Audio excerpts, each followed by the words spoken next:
есімім Талшын. Бұл жүгіруді бастаушыларға арналған менің екінші видеом. Бұл видеода мен сіздерге дем алу, қол мен аяқтың қозғалысы мен үйлесімі және жүгіру мен сіздің денеңіздің қозғалысын тиімді ететін жүгірудің типтері туралы айтқым келеді.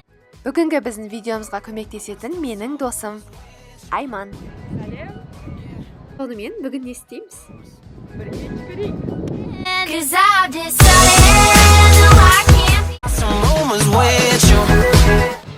Ең бірінші, жүгіруден бұрын денеңізді қыздыратын және жүгіруден кейін денеңізді суытатын жаттығулар жасаңыз. Мен күнделікті өмірде өзіміздің мектепте дене шынықтыру сабағында үйренген өте қарапайым жаттығулар жасаймын. Ол бастан аяққа дейін.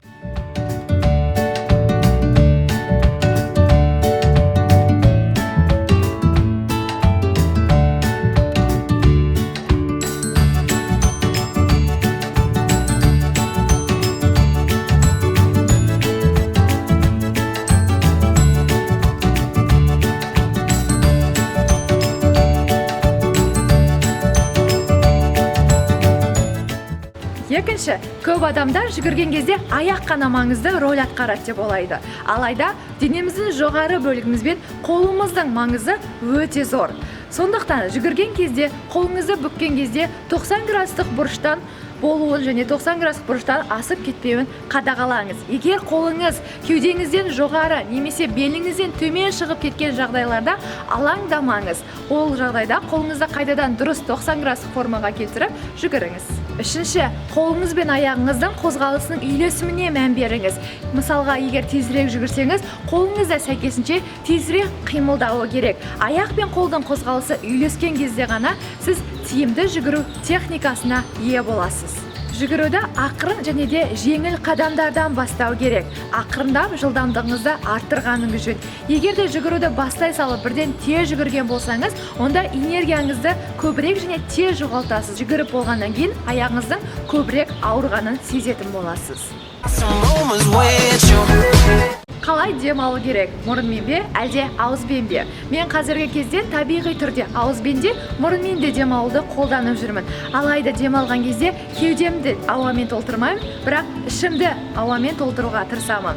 Ауаны аузымды сәл-пәл ашып, мұрныма кіргізу арқылы ішімді шар сияқты үрлегендей боламын. Ал қайтадан демді шығарған кезде шарды керісінше жарып, ішіндегі ауаны шығарған сияқты демді шығарамын. Егер де сізге дем алу туралы қызықты болса, менің келесі видеомды тамашалаңыз. Мен ол жерде ішпен және де кеудемен дем алудың артықшылығы мен кемшіліктері туралы сөз етемін. Және бүгінгі күнге айтар 6-шы кеңесім, егер өзіңіздің жылдамдығыңыз бен шыдамдылығыңызды арттырғыңыз келсе, жүгірудің әртүрлі формаларын үйренуге болады. Біз бүгін соның 4 түрлі формасын қарастырып көреміз. Бірінші, жеңіл бір қалыпты жүгіру. Жүгіруді енді бастағанда немесе ұзақ жүгірулерден кейін денеңізді қалпына келтіру үшін өзіңізге ыңғайлы жылдамдықта рахаттана отыра жүгіріңіз. Екінші, интервалмен жүгіру. Қысқа интенсивті жылдам жүгірумен ақырын жүгіруді алмастырып отыру. Мысалы, денеңізді қыздырып алғаннан кейін 1 минут жылдам және келесі 1 немесе 2 минут ақырын жүгіріңіз. Осы интервалдарды қалағаныңызша қайталаңыз.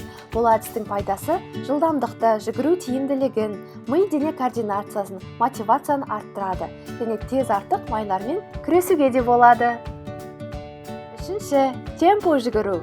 Жылдамырақ немесе өзіңізге ыңғайлы, бірақ жылдамырақ жылдамдықта жүгіру. Мен сізді шатастырдым ғой. Бұл дегеніміз, жеңіл жүгірсіңізден жылдам, бірақ соңғы айтқан интервалмен жүгірген максимумыңыздан төменірек жылдамдықта жүгіру.